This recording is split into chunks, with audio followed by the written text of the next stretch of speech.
Yeah, welcome to Academy of Tone 229. It's all about the Plexi or the Plex versus all my Plexis.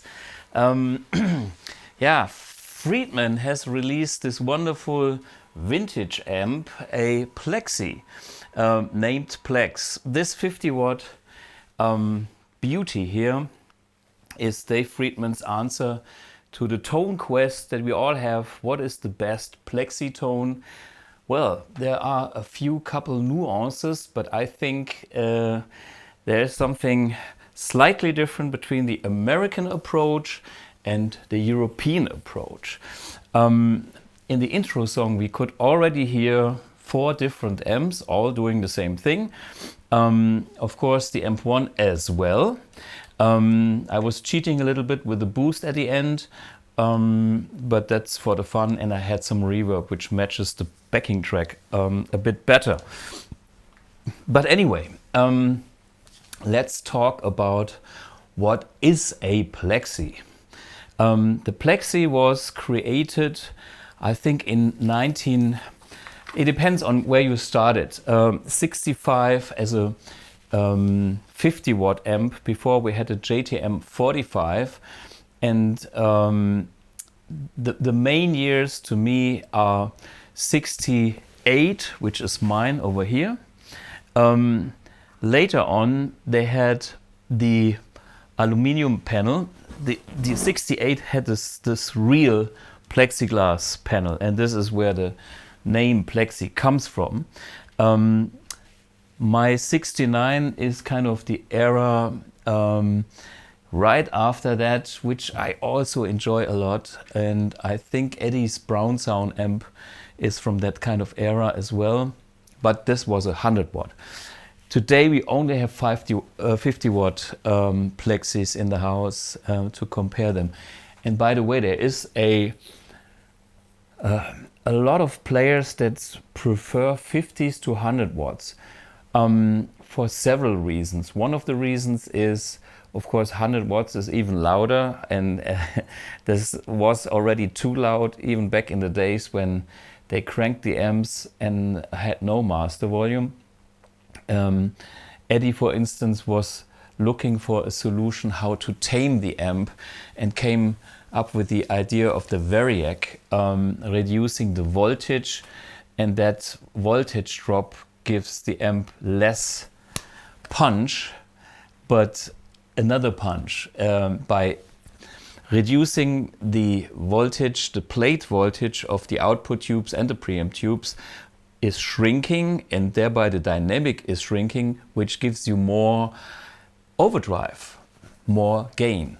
But a 50 watt Plexi by nature only has half power, which is kind of easier to crank. The amps that I have here are, cranked. This is all the way up. Well, I bridged the 2 inputs, volume 1 and volume 2, on this one and this one, for instance, and the same is actually happening in the Friedman. When I look at bridging the inputs, the usual way I do it is I go in the high input with the guitar, and then I bridge the low input of the same channel to the high input of the darker channel. That's the way I do it. So I go into the brighter channel, which is volume 1, and then put some extra frequencies coming from the low input, which usually is done in the way that I have a bit more or a lot more coming from the brighter channel. Let me show you what that means. Okay, I go and do it on this one. Yeah, as this is kind of in the easiest way to see. So this is 0 volume. If it's not okay, so this gives me volume 1. The guitar is all the way up, so it's kind of clean.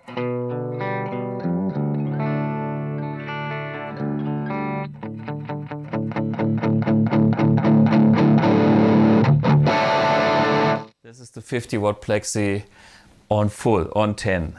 And as you can see, mids full, bass middle, treble 3 o'clock, and presence 3 o'clock. So this in real life situation is pretty impressively loud already.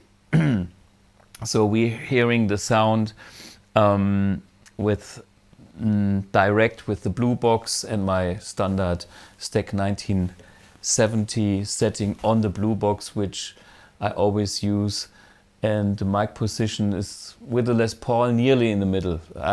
Whatever, it's close to middle position. Okay, so let me show you what happens when I blend in the second volume.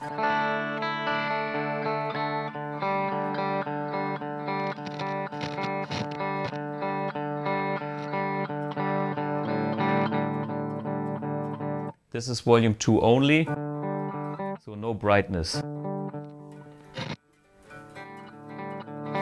Volume 1, volume 2.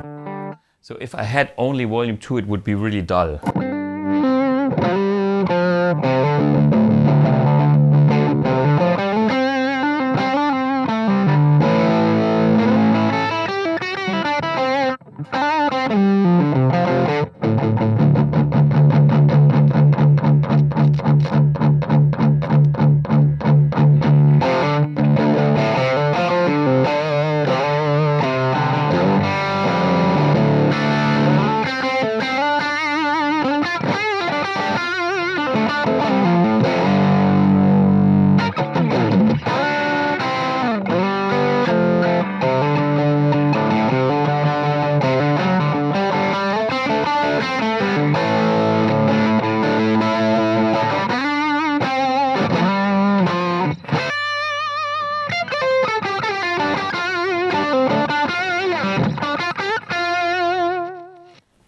Yeah, this is one of my favorite tones of all times. I can do anything now on the guitar. Sorry for the scratchy pots, but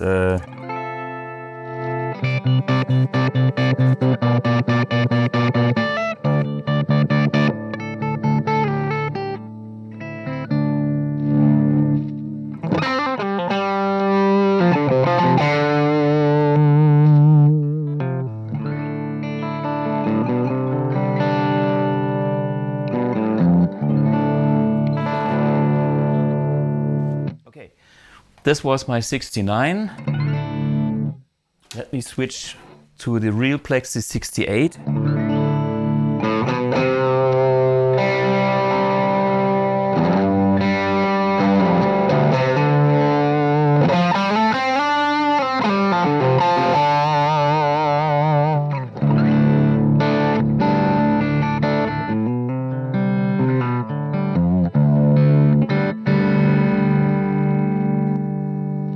This one already is cheating a little bit because I have a pull switch that gives me a bright, a treble bleed, a bright cap.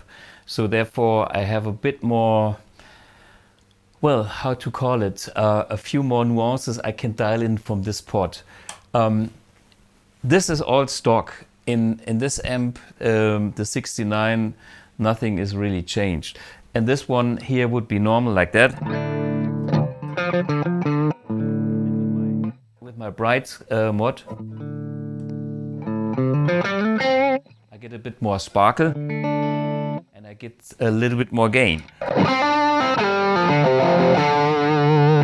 Versus the 69.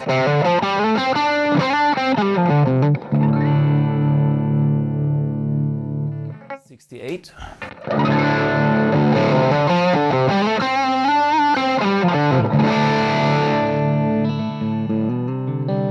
So that, you know, but generally it's kind of the same thing. If I would not use that treble bleed here, they would sound not the same. This is why I have them both. I like them both, but they would be frequency-wise more similar.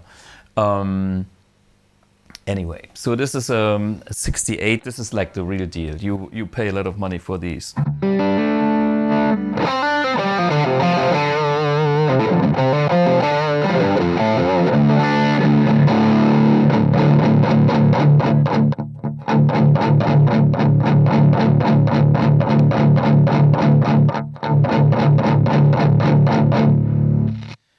I try to dial in every amp at its own sweet spot.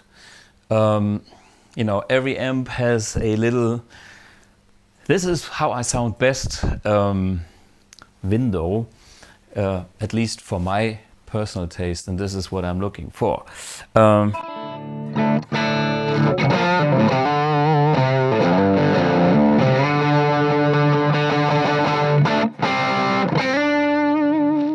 Okay, then let's go up to the Friedman.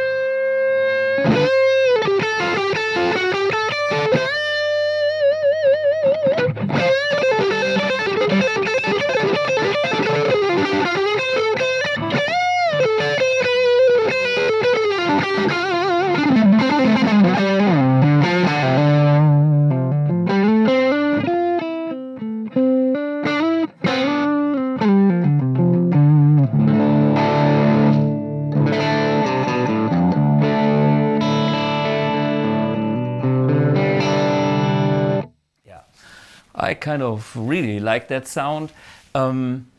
This has also the two inputs. The bridging of the two channels is done internally, so we don't have to have a patch cable to do that job. So this way we are saving like two input sockets. On the other hand, they've added like two bright switches, one for each channel, and each bright switch offers two settings. There is a very subtle setting. Let me show you. I just use the brights. So, middle position. This is how the amp sounds without any bright switch.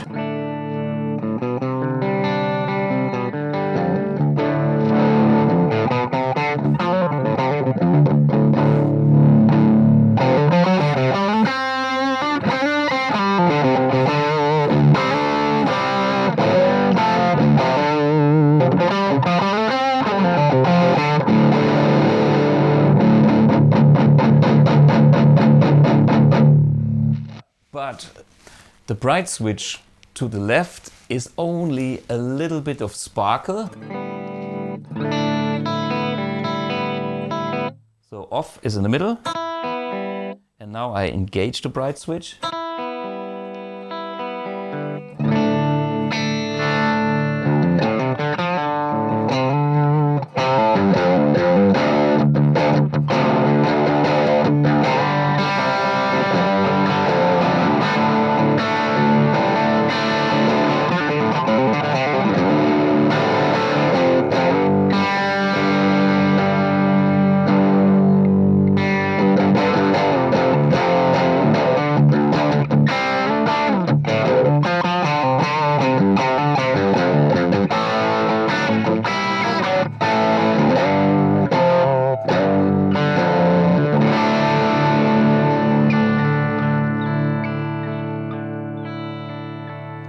And that is the magic thing. It goes from clean to dirty with just the pick control.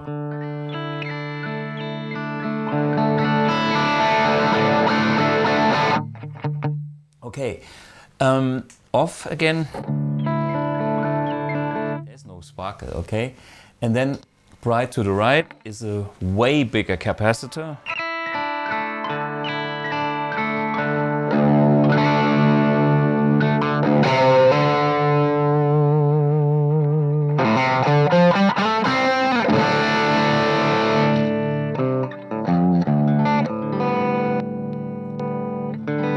Can hear this bright cap even adds a lot of mids.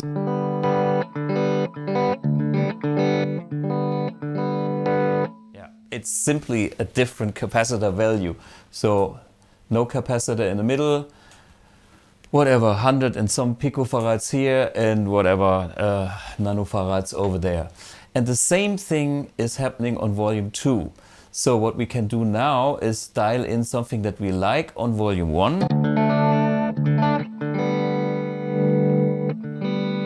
And then we see if we want some extra low end from the volume 2 channel.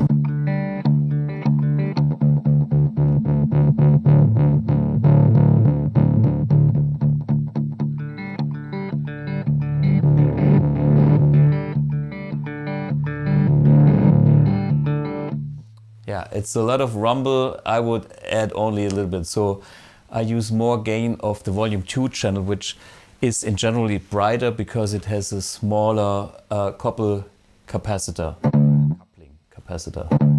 Couple is German, coupling is English. See, there's no rumble bass here.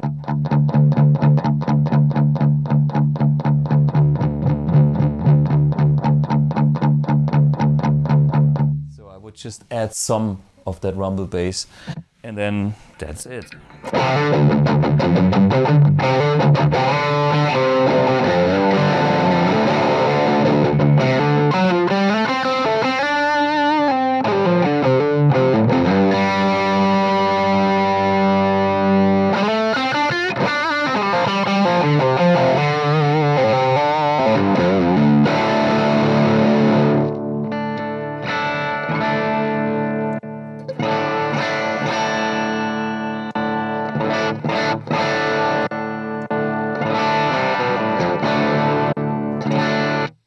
Mind that this one has no treble bleed and has thereby a little less volume.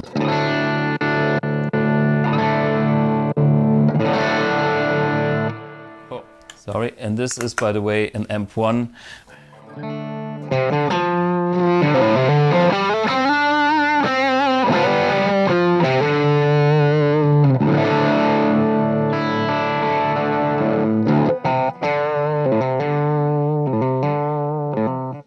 This is cranked to full. If I want more treble, I have to reduce here to 7. And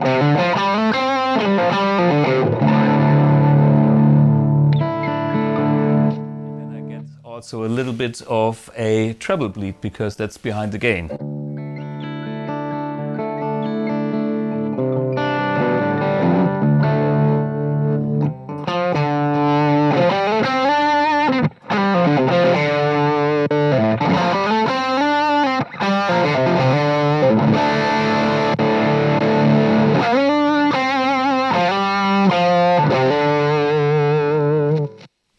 To be equally high in gain, I need to add the internal boosts, maybe less.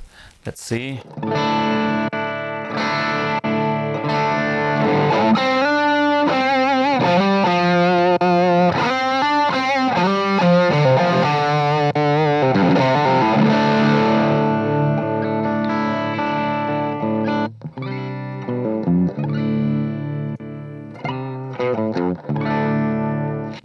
More bass, anyway, but as you can see, I can get pretty close.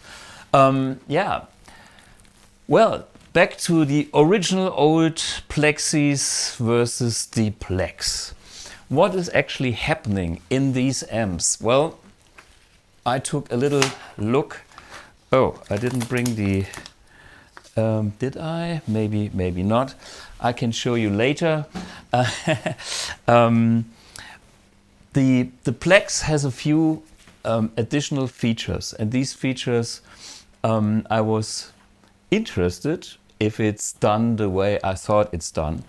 So all the circuitry is pretty standard, plus Dave's personal tweaks coming from the bright caps, the added Mastervolume circuit, which is this one over here. So it's actually possible to play that amp at a lower volume, but mind, for puristic reasons, this amp has no effects loop like the other Plexis. This is so puristic. This design is using all tube. It is printed circuit boards, but you know, the good components and things. And guess what? I was curious, so I opened it up in the R&D and had a little look, and here's a little video that shows you something of the inside. Enjoy. Yeah, well, this is the Plex inside. Beautiful design, I have to say, you know, nice PCB, super nice logo, high quality ports, high quality soldering, and of course, very good components. There's Synergy, they all, you know, it's Friedman, it's Soldano, they have their own capacitors, Mustard, well, that's Mallard. Yeah, and of course I was curious about what's special on this one.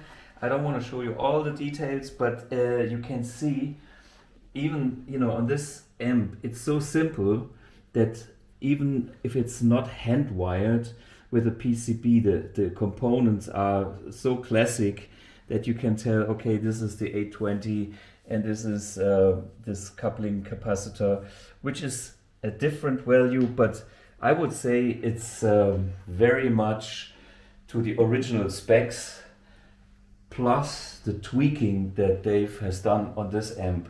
And there are these two bright switches here underneath. We can it's upside down, and these have like 3 positions: middle position off, and then a very high, like silver sparkle side, and then a very strong aggressive side, which is great for the overdrive tones and the brown sound. And these are available on both channels, on what I would say the volume 1 and the volume 2 channel, which are in the original amp also voiced differently. So there's one that has a high treble input, and the other one is the dark one. And by bridging both inputs, we can blend both channels and kind of get the best for the guitar connection. So, you know, your guitar might have a certain bite like my Strat, then you have to be a bit careful. Or you have dull humbuckers and it's easy to dial in more treble as whatever you like.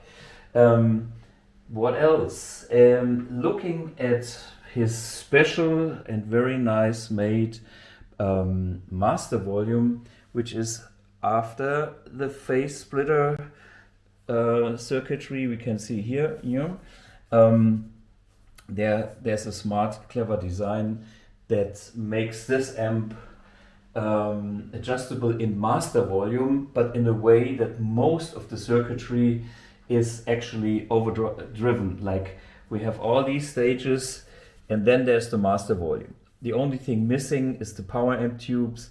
That gives another flavor that is maybe important for certain sounds, but at least you can dial in a lot.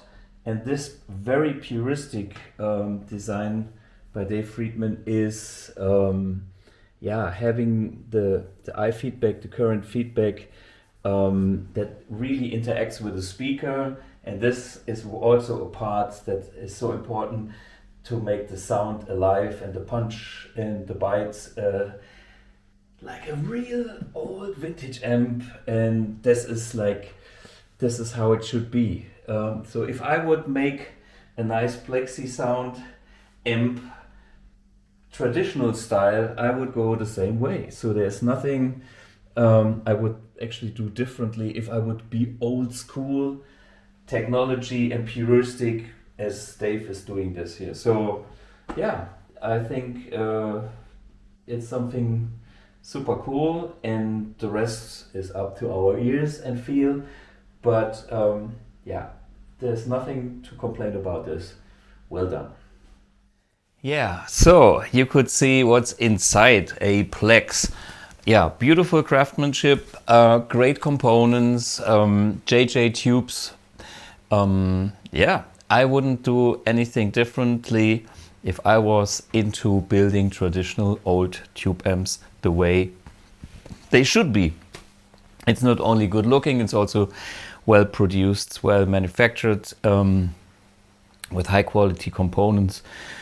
I don't see anything here. I see the point that Friedman, or Dave Friedman, has his unique well, taste or point of view how things should be, which I think is a normal thing for any amp designer. I got the same thing for myself, and that's why I appreciate that we have all slightly different tastes. Talking about taste, what about a Marshall beer?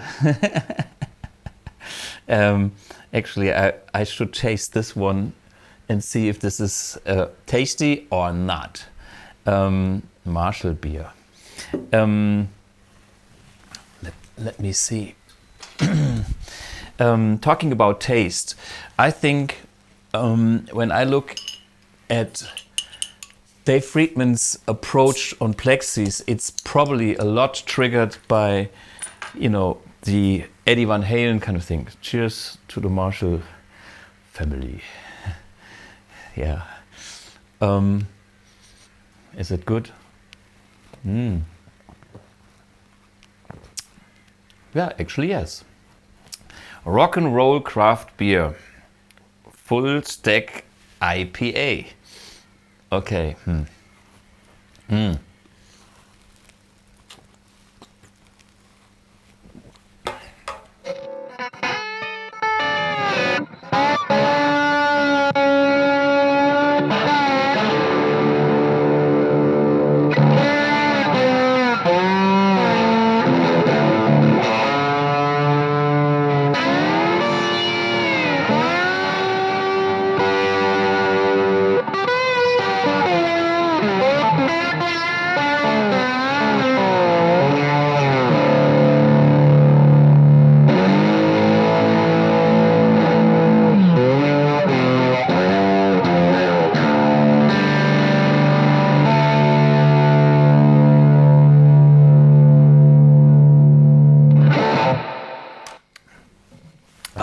Yeah, good one. I'm thirsty. Okay, looking at the schematic again, I can see only minor changes, and all the changes he has done are done in the, well, in the vision of what is important to him as a Plexi sound, and making a Plexi versatile besides the original specs towards a more usable, or let's say in hair metal and more modern way Plexi have been tuned way. This is a very vintage approach still, so only adding a treble bleed and only adding a few value changes, like there's a coupling capacitor that is slightly different, or the current feedback loop values are slightly changed to get, you know, a different reaction with the speaker, and then adding this Mastervolume and making this a package that gives you options that we need today, and that makes it a modern Plex or modern Plexi, the Plex. I really like the idea of having such a puristic amp and telling people, hey, the rest is in your playing. And to me, such an amp has so many nuances in the tone that you don't need channel switching. This is all done on the guitar. This is all old school, and it works beautifully. And for instance, Dave has built his own channel switching amps, you know, the BOD, the, you know, the deluxe 50 watt, or that we had here at the Academy of Tone another time. We should look back on which episode that was. These amps have more options. They have an effects loop. They have separate channel volumes and all of that. But something is missing. And that's what's missing. It's the magic of the vintage world. And I guess that's probably why Dave has chosen to make his favorite Marshall with his mods a product with his name on it. So if he wouldn't be excited about that, he wouldn't have done it. If he thought this would should, but I can totally get it because I dig it as well. It's also my kind of thing, and yeah, there's nothing wrong about it. Looking at some details on the Mastervolume circuit,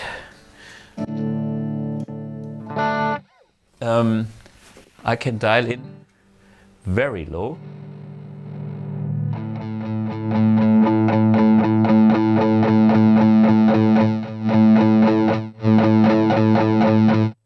And as you could see, anything above 4 is not giving me any more volume.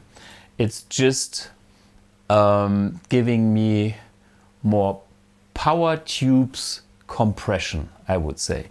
So his Mastervolume works in the phase splitter stage and reduces the level that goes into the Poweramp tubes and thereby reduces the volume.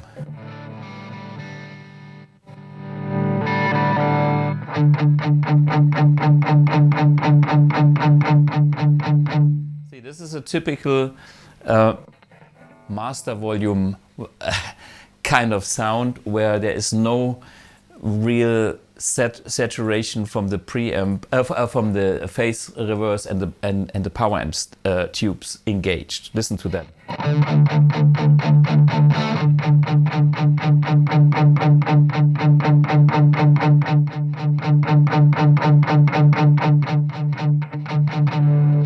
You might think I would add some mids, but you can measure it. It is not an EQ thing. This is an overtone thing.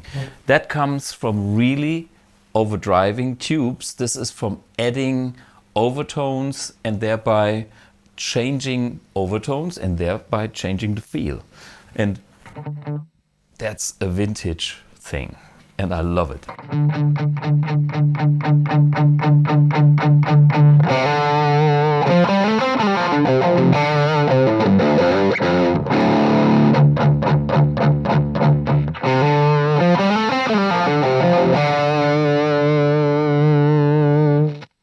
Yeah, on 10 it's even warmer.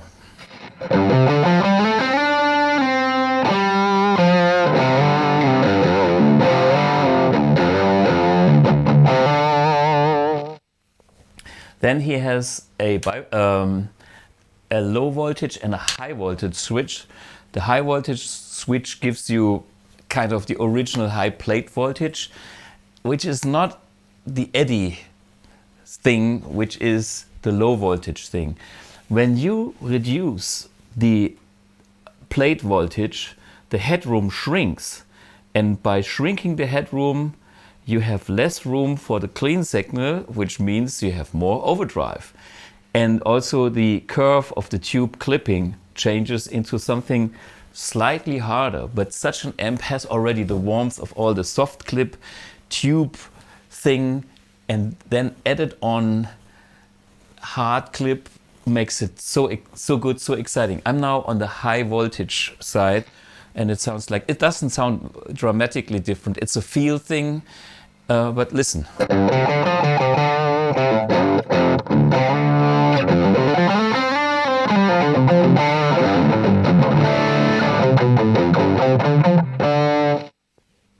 Low voltage.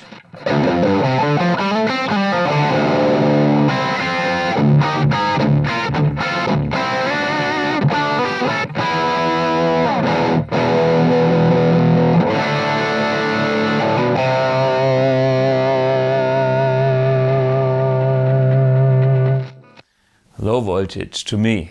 I mean, I know why Eddie chose his Variac, and Dave is trying to do something similar here with this kind of switch. Maybe that's a similar when I go for my original Plexi here, which is kind of very accurate and right.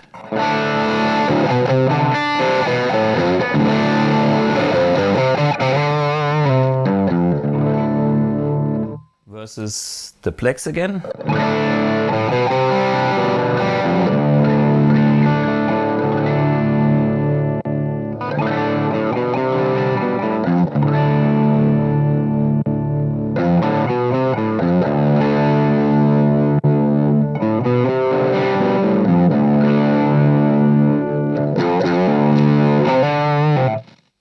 the AMP1.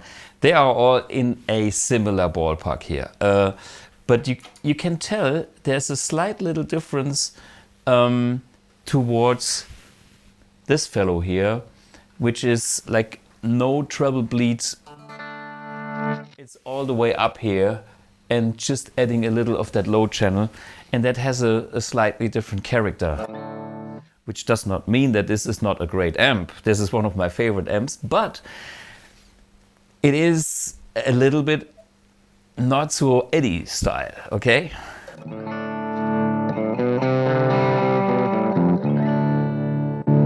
know, even AMP1.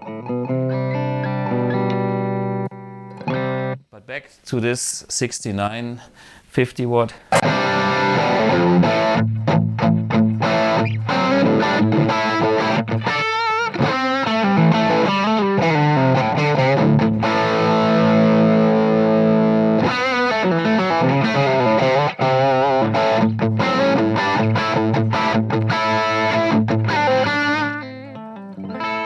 It's so rock. I like this thing. I mean, it's more AC/DC. And here we go. It's all, you know, our heroes. Angus Young, AC/DC, everybody. Blackmore, they all played in their early days. They kind of played those old Marshalls, which were kind of Plexis. Sometimes original Plexis, but sometimes those with the aluminum gold front plate, which are very, very similar. The earlier ones, they have rectifier tubes, and they are tending towards the JTM 45, which I also have in my collection, but that is a bit a different thing. They are not as much rock. The Super Lead 50 or the Super Lead 100, but today we are focusing on the 50. That's the thing that excited everybody, you know, Michael Schenker, you know, all the Scorpions. They love this amp here that I just played.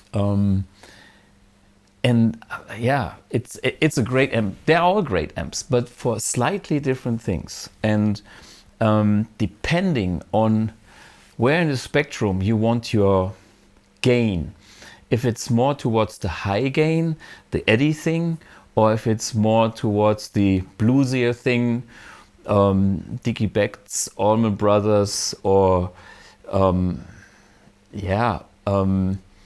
guys that didn't, I mean, early 70s, Led Zeppelin, for instance.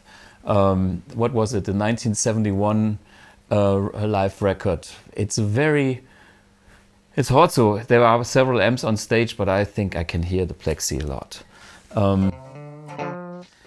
But I believe it was a 100 watt Plexi.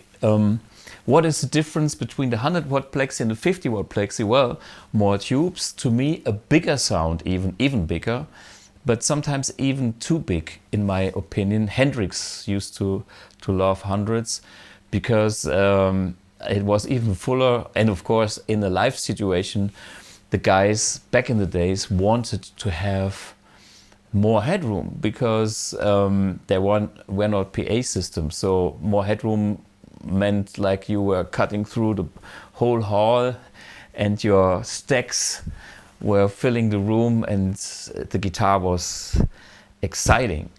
But these days 50 watts make more sense, and the character of a 50 watt Plexi is creamier, sweeter, and probably more singing.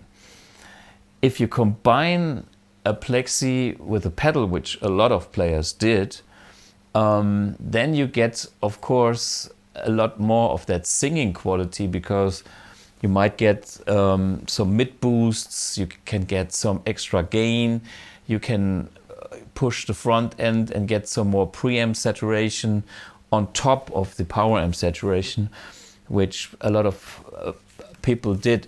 But you always have to find your sweet spot, and this is a personal thing, and that's the thing where I can see that Dave with the Plex has actually been around the Eddie thing. I think he admits that, and of course that's a cool thing, because we all love Eddie Van Halen, and this Plex is an amp that is in the traditional tradition of the old Plexi sounds, which is kind of nice. There's so many like more modern, polished versions of that sound, and somehow a lot of players forgot about how it feels to play that early high gain. Is it high gain? It's not high gain, but it's the thing. If you combine this with a Super Strat or Les Paul, that's instant rock, and that makes you a guitar hero. If that doesn't make you a guitar hero, well, nothing does. Yeah, the other way of dealing with Plexis would be modifications towards an extra gain stage, like the Jose mod, like what people, Y, Satriani in the early days were using. And I know that we are all familiar with this kind of modifications, but that's a different thing. That's preamp gain, and that's not the real Plexi thing. The Plexi thing to me is half, or it is the face splitter clipping, preamp clipping, and in the end also the power amp. That's how I love it the best, as I could simply show you here, because this is, oh wait a minute, this is the Plex. The Plex.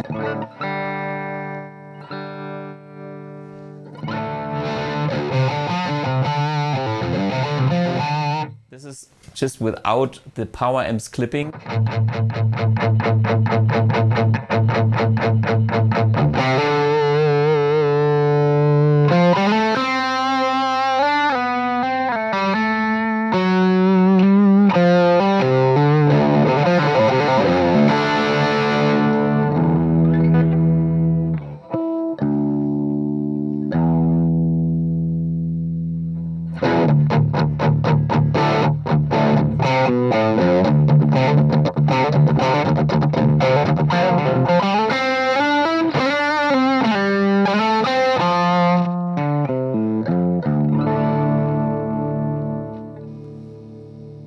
Versus this.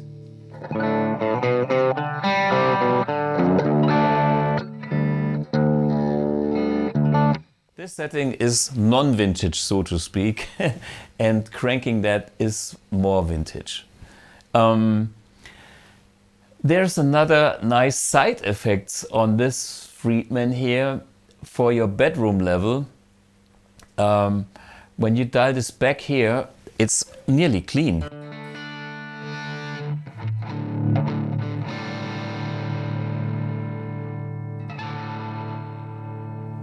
Let me put the blue box on high.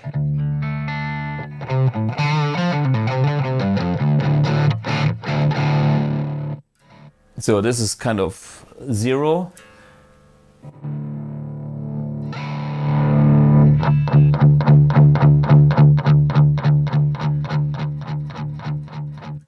Can you hear?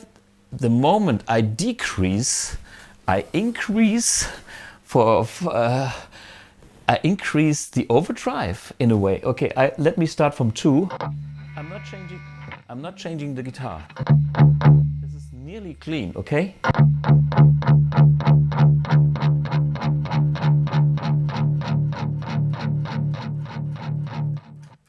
So now it's gone. Just before it's gone, I got more gain than when I'm higher than 1. So it's kind of weird, because I can have a high gain overdriven sound at the lowest setting, going even down to bedroom volume. Beautiful effect, maybe a side effect, but I was thinking about what's happening here, and this goes into the Mastervolume post the face splitter stage, and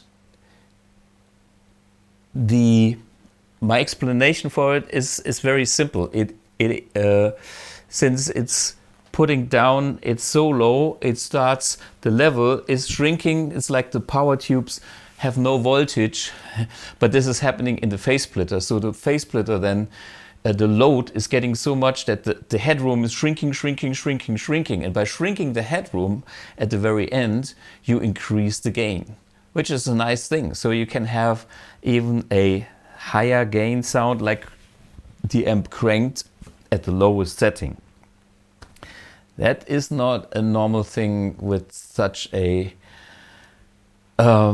Mastervolume phase splitter Mastervolume. So that's one thing. And there's another side effect. Maybe you like it, maybe you don't.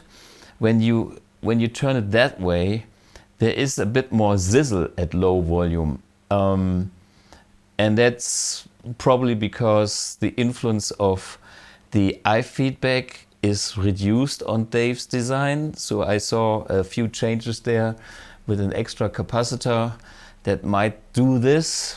Little tweaks makes it nice. That's my answer to this phenomena here.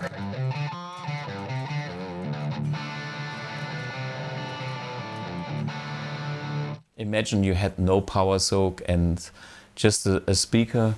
You still get a usable sound with a lot of the qualities, not all of the qualities, honestly, but with some of the qualities that you can use in your bedroom. And that's about when you want to get these, let's say, towards Eddie sounds. So this is kind of the American approach onto the Plexi thing. I think the UK approach, talking about Clapton and Jimmy Page and even Hendrix, is different. They're using the amps in a, let's say, more organic way, without all these extra things happening, like the treble bleeds and the modifications with smaller coupling capacitors to have a tighter low end. They were simply dialing in the classic original design up to a point where they enjoyed the tone, and then they were happy having that without that extra overdrive. So the tone, like All Right Now, Free, and all these tones, they were kind of more connected to the clean side of these amps, and there was no sizzle. And well, there was some sizzle, but compared to Eddie's sound, there was no sizzle. I think there is an art to have the right kind of sizzle and the right kind of low end, and then combine this with the right mids and stuff. That is a perfect sound. But you can go in the spectrum also towards the clean side and anything in between. So that is a interesting thing that I think people sometimes forget about it. But, you know, so talking about what is a Plexi, are we talking the old school Plexi? Are we talking the modded Plexi? Are we talking, what is a Plexi? And in the end, the Plexi is the most dynamic amp that I know for rock players. And it's an experience. And so many people talk about, oh, I got to play a Plexi. Well, they play maybe the profile of a Plexi in their camper or whatever modeler, or they have a Plexi channel somewhere. And it is kind of voiced towards some of those things, but it has not the impact of what those old Marshall Plexis, designed by the father of loud, Jim Marshall, was having as character, because the father of loud created amps for the musicians of the 60s and 70s mainly. This was the time when he was innovative, and the amps had one thing. They were rock, pure rock with an attitude, and that goes down to the level of sheer power. This is why they went from whatever 45, 50 watts to 100 watts to 200 watts, because the players were asking for it. And even Stevie Ray Vaughan was using a major amp, Marshall Major, with that. Yeah. Ah, by the way, I see some Freddie King picture here, which is also what I played at the intro, Going Down. Yeah, I think it was a song from 1971. A classic that all the jam guys are playing. Yeah, and looking at these pictures, you can tell the reality was, it was important to be heard, and it was important that the amp coming from the clean side, you know, these amps were babies of Fender basements, and these amps, here, look at the beautiful Bluesbreaker album, like Clapton's combo. These amps were mainly designed to be clean amps that the stars could crank to the breakup sound, which is, as we all know, the best you can do with a Marshall. I mean, there's actually some Marshalls sound very nicely on the clean side as well. And here you can see the 100 watt with Jimmy Page.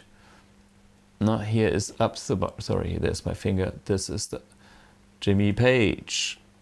Of course, he also had some other amps, but look at, yeah, I think I can hear the Marshalls clearly on a few of those recordings, especially like Pete Townsend, you know, Yngwie Malmsteen.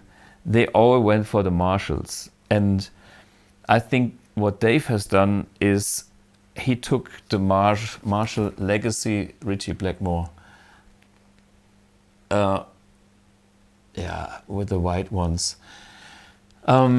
He kind of took the legacy of Marshall to the musicians' new level, and I'm happy for that, because Marshall kind of didn't succeed in doing that. They kind of lost it somewhere.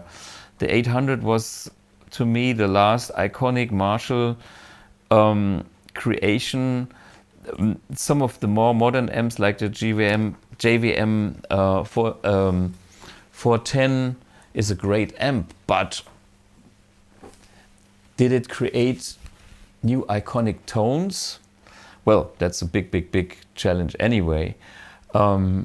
Maybe not, and therefore it's a great amp, but and I'm happy for everybody like Friedman doing a very specific, high quality personal thing as a statement in tone, which we have here. And switching between all these amps, I think we can hear that the Plex is definitely on the list of being a Plexi.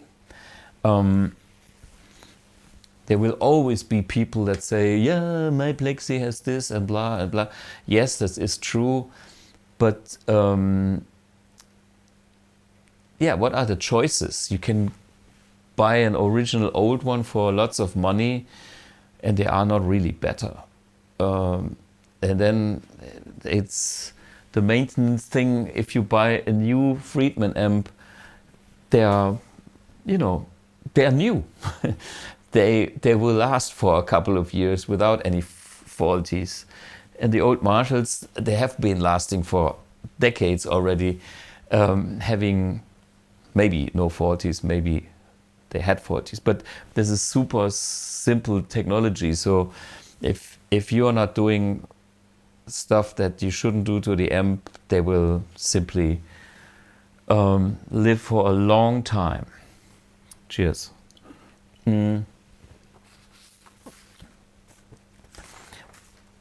Thinking about my amps, yeah, let me simply show. This is, switch this back.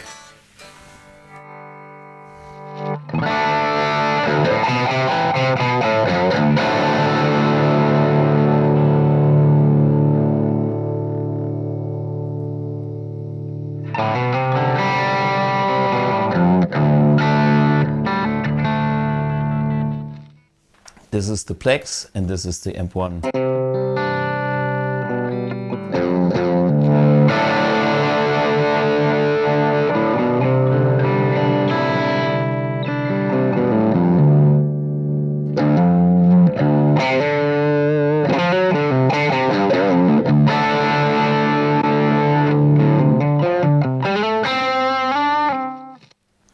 I don't have that much treble bleeds high end here, so I have to reduce the gain a bit, and to keep up with the gain I have to add the boost. They would sound pretty much the same if I would not engage the bright switches, just to show you. So this would be, you know, let's have the Friedman like more Plexi original.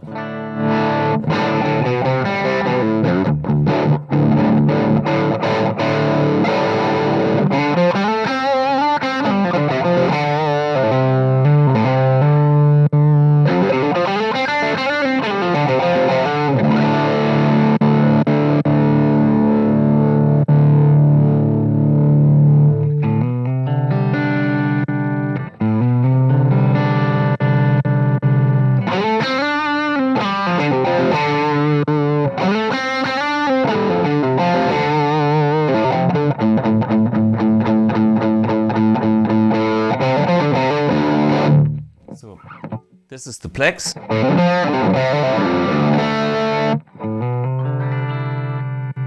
And that's the AMP1.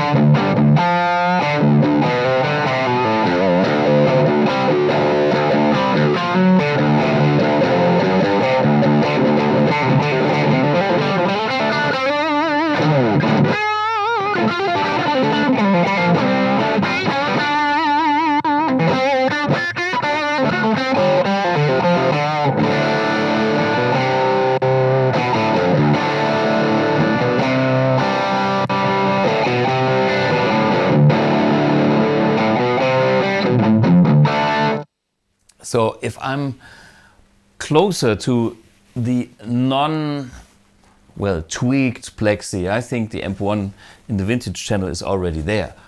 So if I kind of dial in what the Plex does, I believe, best, and I'm now playing my Les Paul, not my Strat, okay? With my Strat we have a different thing. I can do that again, and I think then my amp will definitely shine for other reasons. But I wanted to show, you know, you can dial in similar stuff. So for the Les Paul, I want that bright cap here. Yeah, that's needed. So, and that kind of brightness I get at 5 on my amp. And the lack of gain I compensate with the boost. More gain, so I need more boost.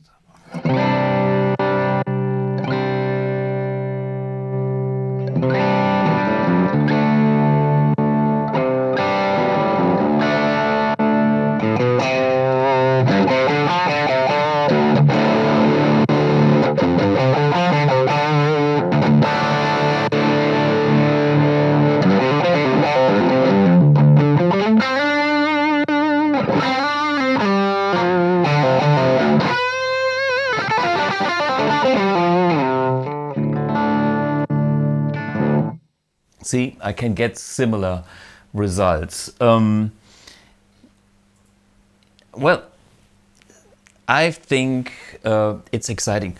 Guess what? Let's take the Strat for a change and see how we we deal with the Strat. Oh, this will be first a little bit too bright. Come on, let's get this.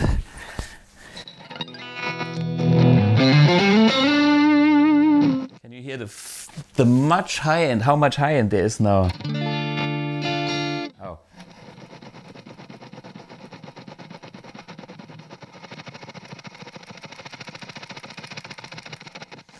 Okay, then scratchy pots.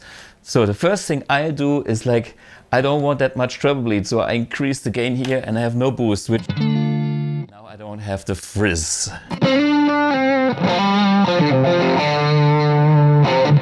So you see, that's the AMP1, the reverb is the proof.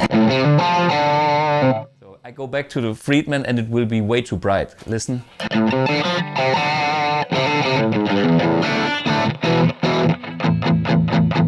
So first thing, get rid of the bright cap. Yeah, just switching off the bright cap makes the whole sound as normal, you know.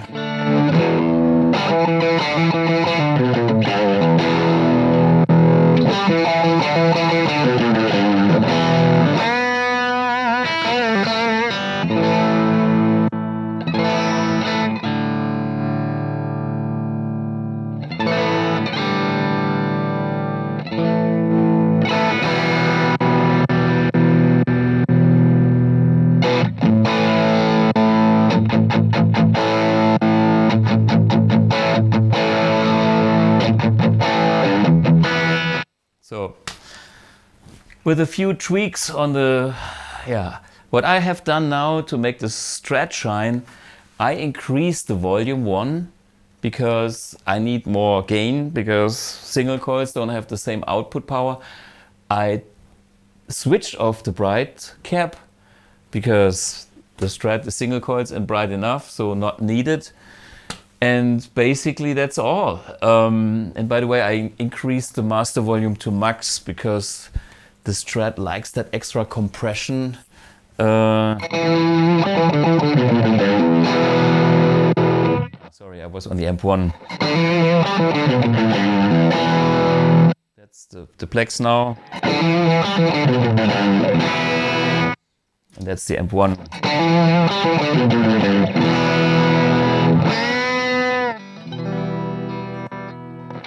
Yeah, and to listen to a real Plexi, an old one.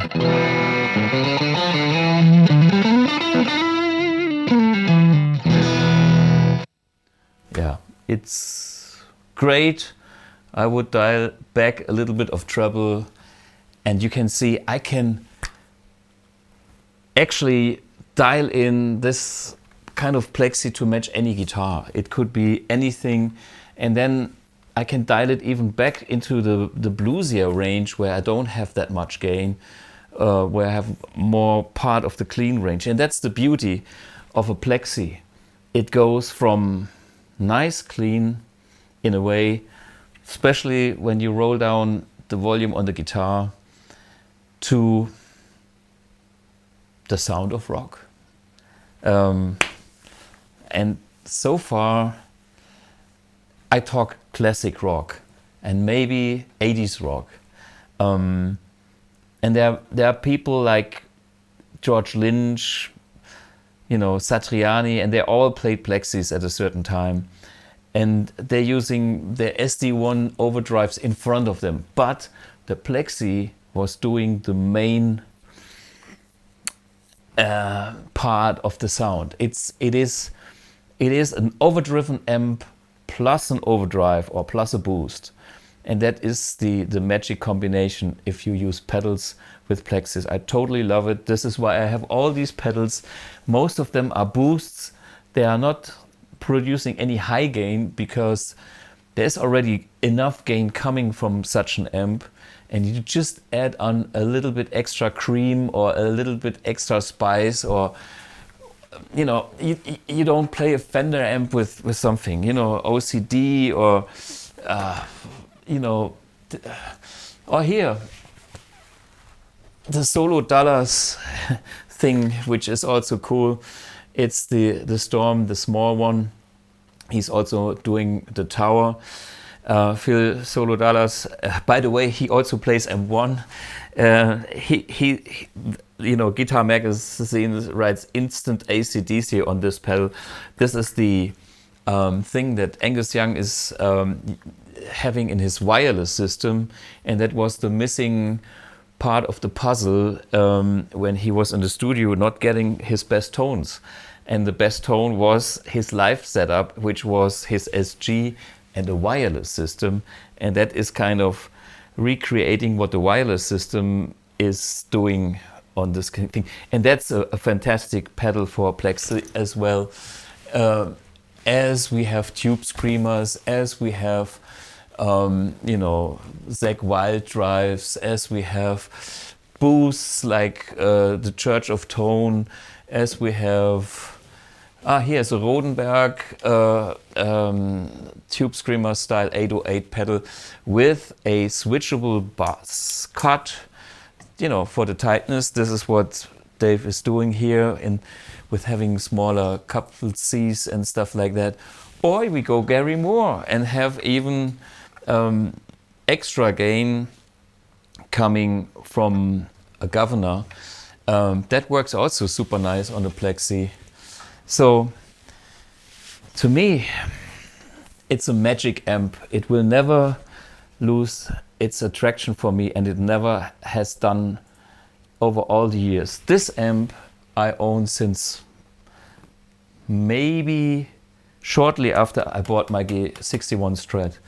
And it's still here, and you could hear why, because it's still good. And the Friedman is doing the same thing, being even a little bit more versatile.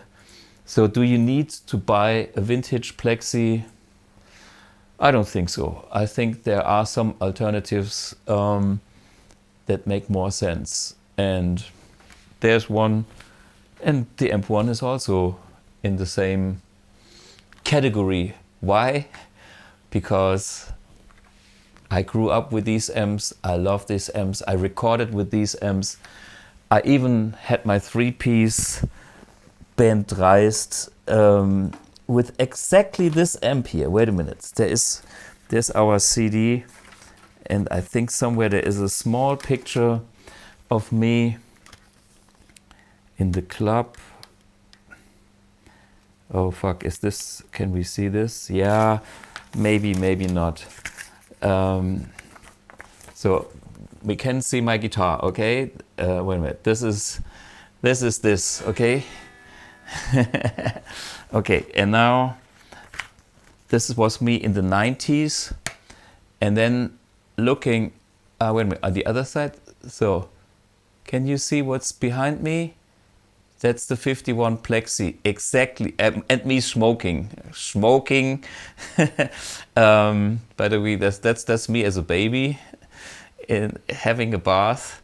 So I was using that Plexi in that 3-piece band here. You can see my Marshall on stage to have the real deal rock experience. You know, for me, this amp is a quintessential of my rock playing side. And even if I do instrumental music, that kind of rock is still a very important part of what I do and what I love. So guys, I can wrap it up.